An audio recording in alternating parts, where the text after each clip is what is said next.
Bonjour à tous et bienvenue sur l'épisode 7 de Croire en eux. Croire en eux, c'est le podcast qui s'adresse à vous, professionnels de l'adolescence et des jeunes adultes, afin de vous permettre de partager sur vos pratiques, en découvrir de nouvelles, mais surtout de croire en votre accompagnement et en vos clients.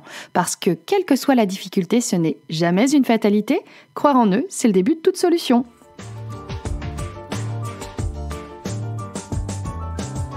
Dans cet épisode, j'ai envie de vous parler d'un sujet qui est très récurrent. Les jeunes, en séance, arrivent très souvent avec la problématique de « j'ai pas confiance en moi ».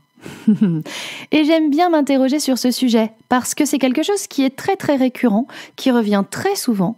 Et c'est quoi la confiance en soi, en fait ? C'est quoi la confiance en soi pour un adolescent et un jeune adulte ? Qu'est-ce que ça reflète ? Et surtout, comment est-ce qu'on peut l'accompagner et l'accueillir, nous, en tant que professionnels ? Alors je vous l'ai dit, c'est quelque chose qui est assez récurrent. La confiance en soi. C'est quoi avoir confiance en soi ? En travaillant sur ce sujet, je réalise qu'il y a énormément de définitions. Mais en même temps, c'est relativement normal. Si moi, j'ai pas confiance en moi, je vais m'en rendre compte à certains indices, à certains fonctionnements que je vais avoir, à certaines réactions. Mais vous, en face de moi, au bout de ce micro, comment c'est pour vous le manque de confiance en vous ? À quoi vous le voyez ? Comment ça vous impacte ? À quel point c'est embêtant pour vous dans votre quotidien ?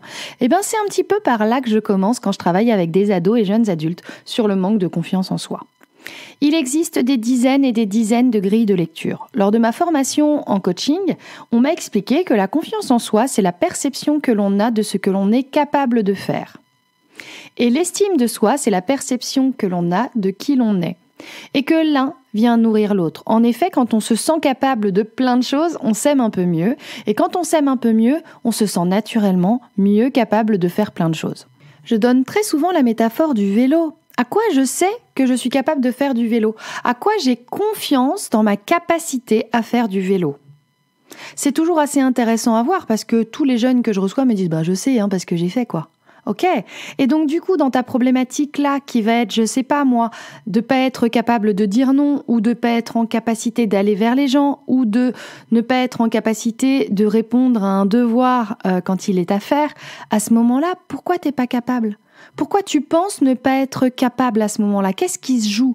Qu'est-ce qui se joue dans cette confiance en soi ? Pourquoi elle est différente de ma capacité à faire du vélo ? Et vous verrez qu'en posant cette question-là, c'est toujours assez marrant de voir les résultats. C'est toujours assez étonnant de voir comment le jeune va vous répondre. Il y a toujours des tonnes et des tonnes d'excuses qui vont venir expliquer ce manque de confiance en soi. Et clairement, vous le savez, notre cerveau cherche toujours du sens. Donc, pourquoi est-ce que je pourrais manquer de confiance en moi alors qu'effectivement, je l'ai déjà fait des dizaines de fois ? Et bien à ce moment-là, le jeune va commencer à chercher des raisons. Et c'est là qu'il va vous sortir plein d'excuses du type « j'aime pas quand les gens me regardent, j'ai toujours peur de ce qu'ils vont penser, etc. etc. » J'aime bien rappeler aussi que un bébé, il a une confiance quasiment absolue en lui-même. Ou alors il n'a pas la capacité de raisonnement, on est bien d'accord. Mais en tout cas, un bébé, en moyenne, il tombe 2000 fois avant de savoir marcher. Heureusement qu'il ne s'arrête pas au bout de 500 fois en disant « T'as vu, j'ai pas réussi, j'ai pas confiance en moi, je suis pas capable de le faire ». Parce que clairement, je sais pas dans quel état serait notre société aujourd'hui si on n'allait pas jusqu'aux 2000 fois pour réussir à marcher. Et à ce moment-là, c'est un petit peu la même chose que dans tout fonctionnement pour tout le monde. Comment est-ce qu'on peut gagner en confiance en soi ? Déjà, la première chose à faire, à mon sens, c'est de réussir à comprendre ce que ça engendre pour soi-même. Pourquoi je manque de confiance en moi ? À quel moment je le vois ? Et ça marche pareil avec nos ados, avec les ados qu'on accompagne. Comment ça se passe pour toi, que j'ai en face de moi, qui manque de confiance en toi ? À quel moment tu t'en rends compte ? Pourquoi ? Est-ce que ce que tu ressens est quelque chose de réel ou est-ce que c'est quelque chose que tu imagines ? Est-ce que c'est quelque chose qui est concrètement vérifiable ou c'est quelque chose qui est uniquement dans ton imagination ? Très souvent, c'est des questions difficiles pour eux. Ils ont du mal à y répondre. Ils sont assez perdus par rapport à ça. Très souvent, ils sont dans une idée que les profs leur ont dit qu'ils manquaient de confiance en eux, donc ils doivent manquer de confiance en eux. C'est une autorité qui a dit que. Ben oui, mais c'est important de leur redonner la force là-dessus. Il y a aussi quelque chose qui est important pour moi. C'est que très souvent, manquer de confiance en soi, ça permet aussi de ne pas prendre de risques. Si je manque de confiance en moi, pourquoi je prendrais le risque d'essayer ? Bah ouais, je suis pas capable. Et ça, c'est assez pervers comme situation parce qu'on se retrouve face à des jeunes qui n'essayent même plus parce qu'ils manquent de confiance en eux d'après eux et ils se sont ancrés ça dans la tête et c'est plus possible de faire autrement. Mais sauf que c'est super dommage, ça les empêche de tenter plein de choses, ça les empêche d'essayer. Et je crois que la clé, elle est là en fait, elle est dans le fait d'essayer et d'essayer encore. Bien entendu, je ne parle pas de toutes les pathologies qui peuvent arriver. Quand on parle à quelqu'un qui est dans une situation de dépression, de burn-out ou quelqu'un qui est harcelé, clairement, on fonctionne un petit peu différemment. C'est-à-dire qu'on va aller aider point par point sur les difficultés qu'il rencontre à chaque niveau. En tout cas, cette question de c'est quoi le manque de confiance en toi et qu'est-ce qui se passe pour toi quand tu manques de confiance en toi ? Comment ça vient t'impacter ? Je crois que c'est les questions de base. J'avais envie de vous parler rapidement aussi des études de Jonathan Lehman sur le sujet du bonheur. Je trouve ça très intéressant et je trouve que ça peut très facilement se raccrocher au niveau de la confiance en soi. Lors de son TEDx, Jonathan Lehman explique que le cerveau est négatif. Le cerveau est toujours en mode survie. S'il y a 8 compliments, et un reproche, c'est le reproche qui sera toujours le plus important. C'est toujours le reproche qui sera le plus présent.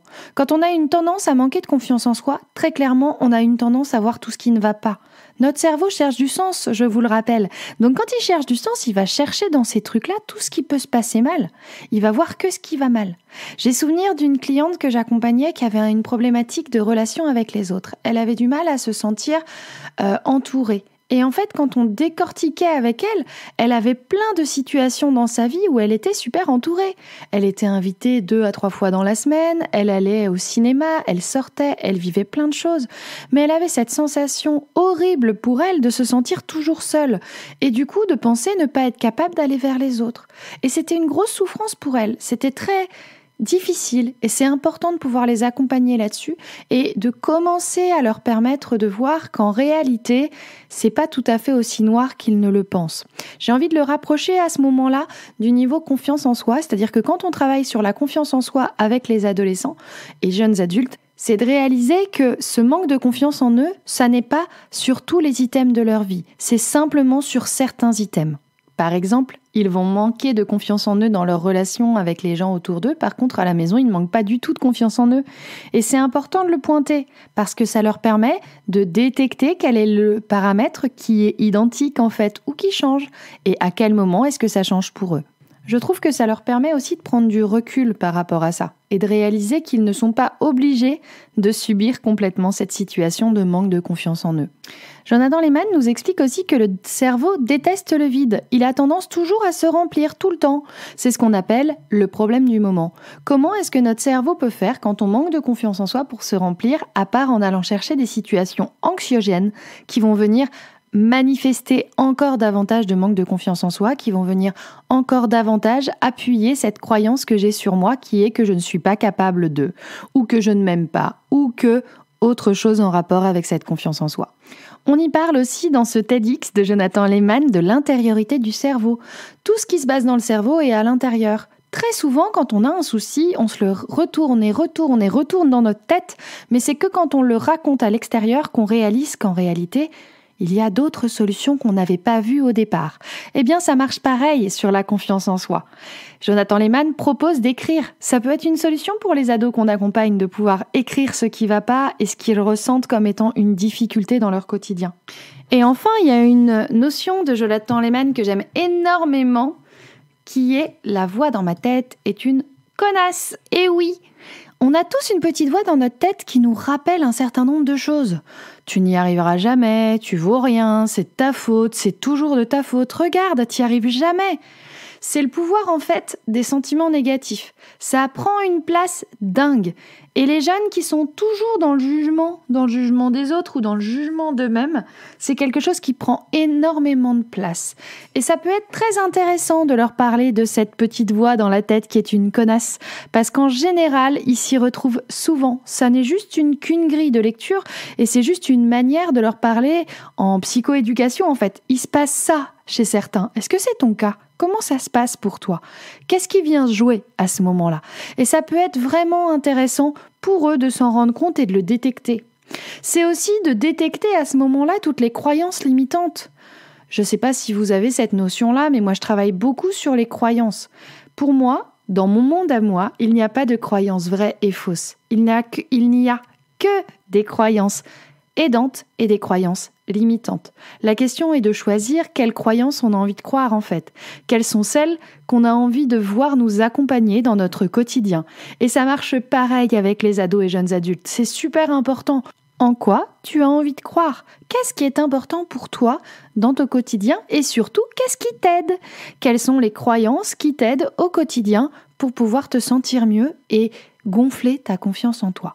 Moi, j'ai envie de vous parler aussi de à quoi est-ce qu'on peut détecter ce manque de confiance en soi. Et c'est aussi très intéressant pour avoir des leviers de changement. On peut le détecter tout d'abord à la posture. Comment se tient ce jeune que j'ai en face de moi? Est-ce qu'il est tout voûté? Est-ce qu'il se tient droit? Est-ce qu'il est plutôt vers l'arrière? Comment est-ce qu'il se tient? Mais aussi à son regard. Comment est-ce qu'il me regarde? Est-ce qu'il ose me regarder dans les yeux ou est-ce que c'est compliqué pour lui? Il faut aussi être vigilant à toute la manière qu'il a de parler de lui. Quand il commence à faire des « je suis » négativement, je suis un nul, je suis une merde, j'y arrive jamais, à toutes ces citations, à tous ces fonctionnements qu'il a de manière intégrée dans son quotidien, et on connaît la force de la parole, clairement, c'est des choses qui viennent le blesser au quotidien et c'est super important de les réaliser. On a aussi les changements d'attitude. On peut le détecter aussi quand il recherche de l'attention. C'est aussi dans les effets inverses, tout ce qui va être agressivité ou vantardise, quelque chose d'un petit peu trop. Mais on peut aussi le voir dans l'isolement social et dans leur manière de s'excuser. J'ai des jeunes en séance qui passent leur temps à me dire « Ah, excusez-moi, pardon d'eux ». Et quand on est là-dedans, on est clairement sur un manque de confiance en soi aussi. Encore une fois, il s'agit simplement de le détecter ou en tout cas de commencer à observer et de pouvoir voir avec le jeune comment est-ce qu'il a envie de s'en sortir en fait. Qu'est-ce qu'il y a là-dessous? Qu'est-ce qui se joue à ce moment-là? Et en quoi ça le fait souffrir? C'est toujours la même question. On ne travaille, en tout cas moi, je ne travaille qu'avec des jeunes qui souffrent et qui subissent ce truc-là comme étant quelque chose de négatif pour eux. Alors, je vais vous donner plein de petits tips que moi j'utilise en séance. Déjà, j'ai tendance, sur tout ce qui va être posture et regard, à leur lancer ça un peu comme un défi, un peu comme un jeu. Ok, et si aujourd'hui tu as du mal à regarder les gens dans les yeux, essaye d'en observer 3 ou 4 et d'essayer de détecter la couleur de leurs yeux. Si tu n'as pas la couleur de leurs yeux à la fin de la discussion, c'est que tu les as pas regardés dans les yeux. Parce que là, on peut aussi travailler avec tout ce qui va être jeu de rôle et qu'ils puissent détailler ou observer la manière dont il a confiance en moi si je le regarde dans les yeux ou si je le regarde pas. Pour eux, c'est intéressant aussi de se mettre dans cette posture, en fait, de réaliser cette différence de posture. Souvent, sur la posture, je vais aussi les aider en les faisant parler à voix haute en se tenant droit. Qu'est-ce que ça change pour eux?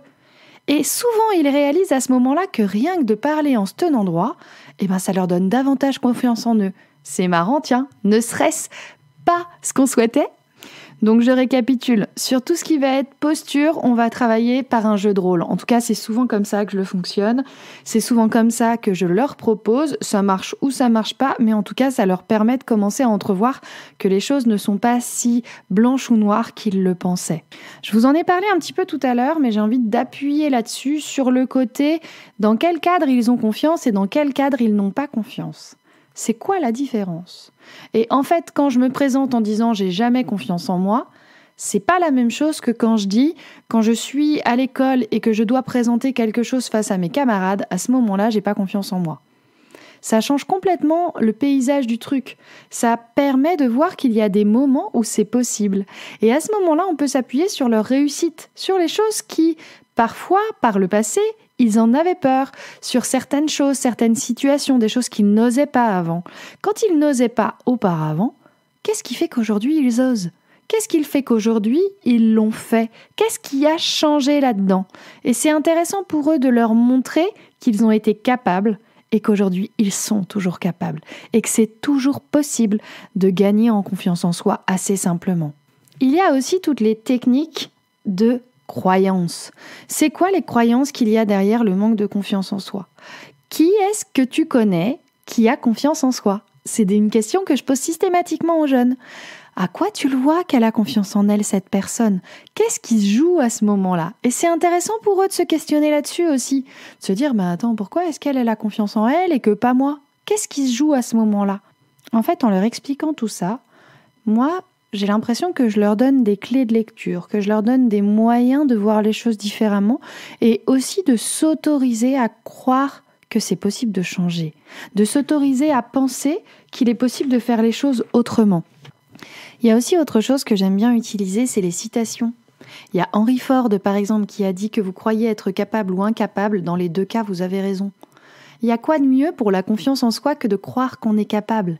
De leur faire réaliser que, en croyant que je suis capable, ça change complètement la physionomie de ma journée. Si je crois que je vais être capable de tout faire, à ce moment-là, ça m'ouvre un champ des possibles complètement différent. Il se passe quoi pour moi quand je commence à réaliser ça? Qu'est-ce qui change? J'aime aussi bien les faire travailler sur leur réussite, lister toutes les réussites qu'ils ont eues dans leur vie. Un devoir qu'ils pensaient jamais réussir, un exposé qu'ils ont réussi à faire, une compétition qu'ils ont réussi à gagner, une relation avec qui ils s'étaient disputés, ils ont réussi à revenir vers, plein de réussites du quotidien. Il y en a toujours plein. Alors parfois c'est des petites, mais même ces petites, elles nous montrent qu'on peut se faire confiance. Elles nous montrent que la confiance, elle peut naître, elle peut renaître et elle peut grandir aussi. C'est très important, c'est cette neuroplasticité du cerveau en fait. Tout est possible. C'est Joel Brown, qui était un joueur de baseball, qui dit « Si nous doutions de nos peurs au lieu de douter de nos rêves, imaginez tout ce que nous pourrions accomplir. » C'est vrai que c'est quelque chose qu'on fait tout le temps. On a tout le temps peur de plein de choses et on laisse ces peurs prendre plein de place. On est d'accord que ces peurs, il est nécessaire de les accueillir, qu'elles nous préviennent d'un danger et que c'est essentiel de les entendre. Mais en même temps, si elles nous gouvernent, à quel moment c'est OK ? Dans quelle mesure je suis OK avec le fait que mes peurs me gouvernent ? C'est toujours intéressant comme question à se poser. Et c'est vrai qu'on a toujours tendance à douter de ce qu'on pourrait être capable de faire. Par contre, on ne doute jamais de ce dont on a peur. Ou très rarement en tout cas. Il y a aussi un autre exercice que je fais souvent faire. C'est un exercice que j'avais découvert quand j'ai créé ma société à l'époque et où j'étais morte de trouille. J'avais appris ça. Vous prenez une feuille en paysage, vous la coupez en deux et d'un côté vous écrivez toutes vos peurs. J'ai peur de, j'ai peur de, j'ai peur de, j'ai peur de, j'ai peur de. Moi, je les numérote souvent et je les fais numéroter aux jeunes que j'accompagne. Et de l'autre côté du trait, qu'on a fait au milieu de la feuille, on peut écrire petit 1, je sais que. Et on peut transformer notre j'ai peur de en je sais que. Alors attention, il est très important que tous les je sais que, on y croit. C'est-à-dire que on ne peut pas faire un je sais que sur quelque chose qui nous semble faux, ça ne fonctionne pas. Par contre, quand on se dit par exemple, j'ai peur de ne pas réussir à parler lors de mon exposé de demain, et qu'en face on met un « je sais que, je vais tout mettre en place pour réussir à parler lors de mon exposé de demain ». Vous comme moi, on sait que ça veut dire la même chose.